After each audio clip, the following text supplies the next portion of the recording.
qual é a consequência do fenômeno apresentado no texto? Então, espera aí, tem um fenômeno sendo apresentado. Tem um fenômeno sendo apresentado no texto, mas esse fenômeno tem o quê? Tem uma consequência, algo que vem depois dele, algo que acontece por causa dele, concorda? Existe o fenômeno e existe o que vem depois, que é a consequência, né? E ele pergunta assim: qual é a consequência desse fenômeno para a vida democrática? Ou seja, um fenômeno tem várias consequências, você concorda? Mas ele, olha só, o cuidado que você tem que ter. Ele não quer qualquer consequência do fenômeno, ele quer a consequência para a vida democrática, né? Então, por exemplo, você assistir uma live minha. Qual é a consequência de você assistir uma live minha? Ué, tem várias. Uma das consequências é o quê? Vai ter uma pessoa a mais assistindo a live.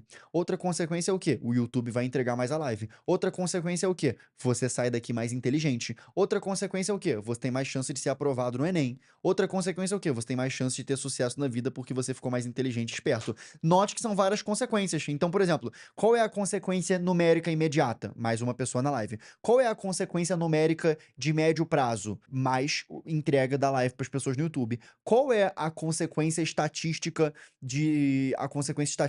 de médio e longo prazo? Maior chance de aprovação no Enem. Qual é a consequência emocional imediata? Bem-estar. Entendeu? Ou seja, depende do nível que você quer saber, tem várias consequências. Ele pergunta assim: ó, o fenômeno tem uma consequência para a vida democrática. Qual é? É isso, sacou? Qual é a consequência desse fenômeno para a vida democrática? Deixa eu ler para entender. Pode chamar de fake news. Por que eu sempre ressalto isso? Porque toda questão do Enem tem essas safadezas. Então você tem que ter esse discernimento rápido, tá bom? Pode chamar de fake news, notícias falsas de internet, fraude informativa, informações falsas ou até de misinformation, né? Tudo aqui nome para a mesma coisa, né? Se prefere em inglês. Que você estará designando corretamente a mesma doença informacional. Ou seja, ele chamou tudo isso de doença informacional. São apenas vários nomes, tá? Caraca! Uou! Acabei de pensar num negócio aqui. Olha só, vou fazer uma outra questão. E se ele te perguntasse assim, ó, qual foi a estratégia textual usada pelo autor para iniciar o texto? Quero ver se tu responde essa. Se ele perguntasse essa, qual foi a estratégia de progressão textual do início do texto? Você tem que responder: variação lexical. Enumeração com variação lexical. Variação lexical, léxico vem de vocabulário. Ele fez vários vocabulários, vários sinônimos para a mesma coisa. Variação lexical com a mesma semântica. Semântica é o sentido da coisa. Então, olha só. Ó, tudo isso aqui é variação léxica, ó. Fake news, aí uma variação léxica, notícia falsa, de internet, fraude informativa, informações falsas, misinformation. Tudo isso aqui tem o mesmo significado, a mesma semântica.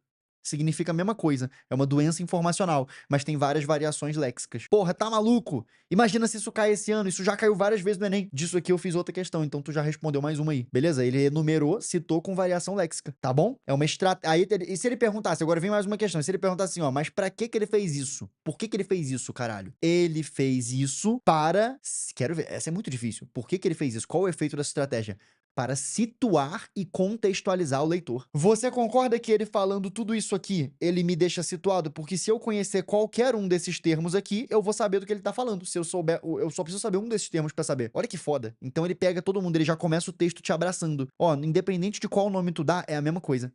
Se qualquer nome desse que você falar, você vai estar falando da mesma coisa. Beleza. Vai, que se disseminou como uma pandemia pela vida pública, mundo afora, nos últimos anos e cujos principais sintomas. Quais são os sintomas? Ó, os sintomas de fake news dessa merda, né? Os principais sintomas das pessoas infectadas consistem na perda da capacidade. Ó, os sintomas de quem foi infectado por fake news é a perda da capacidade de distinguir a verdade, de lidar adequadamente com fatos e dados e de tomar decisões bem informadas, né? Entendi. Então, é isso. A gente tem que escutar só o jornal, né? Tem que escutar lá a Globo News pra gente saber o que não é fake news, né? Então, eles têm que dizer pra gente. Então, vamos lá. Sabe-se que o portador do vírus se torna alérgico. Que porra de vírus é esse? Isso aqui é uma metáfora. Fique esperto. Ele pode perguntar isso também, né? Ele pode perguntar isso na hora pra você. Que estratégia ele usou aqui? Você fala assim, ó. Que estratégia ele usou pra aumentar a gravidade do problema? Ele fez uma metáfora com vírus. Isso não é um vírus, porque um vírus é o quê? É um capsídeo proteico que tem um próprio material genético que consegue se replicar utilizando a maquinaria intracelular do seu hospedeiro. Correto? Que é um parasita intracelular obrigatório. Isso é um vírus. E isso aqui, na verdade, é fake news. Então, por que ele tá falando que fake news é um vírus? Porque tem características semelhantes. Ou seja, um vírus, ele se espalha rápido, ele tem um alto potencial de infecção. Então, por isso que ele tá chamando de vírus. Entendeu? Para que ele possa usar características dos vírus para se referir a um problema sociológico. entendeu? Usando o problema biológico com o problema sociológico, sacou? Tá maluco, sente a metralhadora de inteligência entrando na sua mente, né? Aposto que você tá sentindo, tá? Então, olha só, sabe-se que o portador do vírus se torna alérgico a fatos, mais uma metáfora, né? Alergia é o quê? Alergia é uma reação de hipersensibilidade, quando você entra em contato com alguma coisa que te faz mal. Então, se tu tá portando o vírus da fake news, tu fica alérgico a fatos e evita a todo custo a dissonância cognitiva, isto é, entrar em contato com informações que não satisfaçam os seus desejos e com relatos que se choquem com as suas crenças. Ele só quer ficar ali com o que ele já sabe, tá bom? Dissonância cognitiva, tá? Dissonância cognitiva é justamente quando tem um atrito, né, entre uma informação para um lado e outra para o outro. O texto tá muito bem escrito, o texto tá sofisticado, utilizando boas figuras de linguagem, tá bom? Perguntaram assim: não é comparação? Não, isso aqui não é comparação. Ele falou que tu é o portador do vírus e tu se torna alérgico. Isso não é comparação, isso é metáfora. Aqui tá a comparação. Ó, é uma doença informacional, é metáfora. Doença informacional é metáfora. Mas quando ele disse que ela se disseminou como uma pandemia, aqui é comparação. Porque ele usou o como. Se usar o como, é comparação. Olha que foda, tá maluco. Já teve a revisão aqui completa de figuras de linguagem. Tá, qual é a consequência desse fenômeno de fake news para a vida democrática? Ou seja, a vida de um país que toma decisões com base na vontade do povo, né? Um governo orientado para a vontade do povo. É a prática de censura. Porra, não tem nada a ver.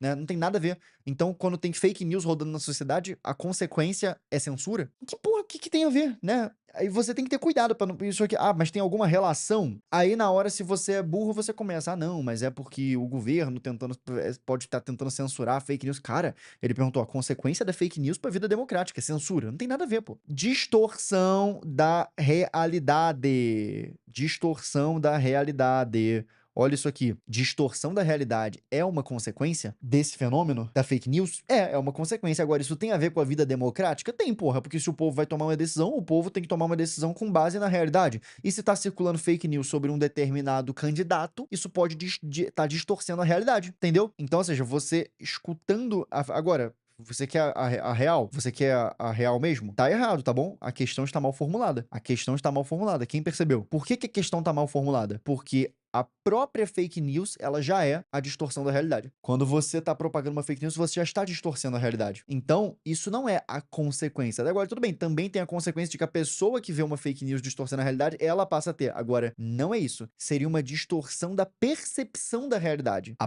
A distorção da realidade é a fake news, e a pessoa passa a ter uma distorção no jeito que ela percebe a realidade, porque agora ela escutou aquela notícia e ela fala assim: ah, então a realidade é assim, a Terra é plana. Ah, então a Terra é plana. Mas quando alguém fez a fake news de que a Terra é plana, essa pessoa já não fez uma distorção da realidade? É que essas questões são feitas por professores e muitas vezes o professor erra, tá bom? Mas tá errado isso aqui, beleza? Mas é a letra B que é a mais certa aqui, né? Manifestação de cidadania. Então a consequência é essa: quando a gente espalha fake news, as pessoas manifestam sua cidadania, né? Aquilo que faz delas cidadãos, né? Tá maluco, porra. Regulamentação das condutas. Mais uma vez, é a mesma coisa que a letra A, basicamente, né? Censura é você não permitir que determinadas informações circulem, e regulação das condutas é uma coisa maior, né? Regulação das condutas é você regular todo o comportamento da pessoa. Então a censura é um tipo de regulação de conduta, mas não tem nada a ver. Fortalecimento das instituições é sacanagem pura, né? Sacanagem máxima. Então, pô, vai fortalecer as instituições por causa da fake news, tá? Então, distorção da realidade, tá?